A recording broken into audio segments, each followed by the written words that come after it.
আজকের আধুনিক medical science test tube baby আর ক্লোনিং নিয়ে নিজেদের সাফল্যে গর্ববোধ করে, কিন্তু আপনি কি জানেন আজ থেকে ৫,০০০ বছর আগেই মহাভারতের পাতায় লিখে ফেলা হয়েছিল বায়োজেনেটিক্সের এক বিস্ময়কর রহস্য। কৌরবদের জন্ম কোনো গর্ভ থেকে হয়নি।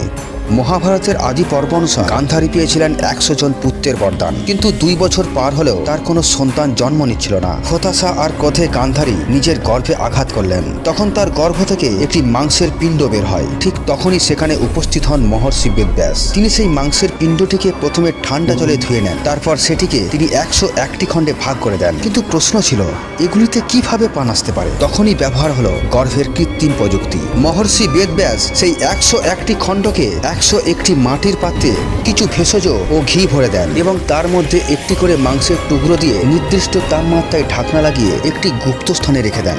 আর এটিই ছিল পৃথিবীর সর্বপ্রথম ইনকিউবেশন ল্যাব। এরপর সময় পূর্ণ হলে এক এক করে জন্ম নিল ১০০ জন পুত্র আর একজন কন্যা, যার নাম ছিল দুঃশলা, যাদের আমরা চিনি কৌরব নামে। তাই ভাবুন, যাকে আজ আমরা আধুনিক বিজ্ঞান বলি, তা আমাদের ঋষিমুনিরা হাজার হাজার বছর আগেই আবিষ্কার করে ফেলেছিলেন। তাই বন্ধুরা, যদি এই সনাতন ধর্মের জন্ম নিয়ে আপনি গর্ববোধ করেন, তাহলে অবশ্যই কমেন্ট বক্সে লিখুন জয় শ্রীকৃষ্ণ।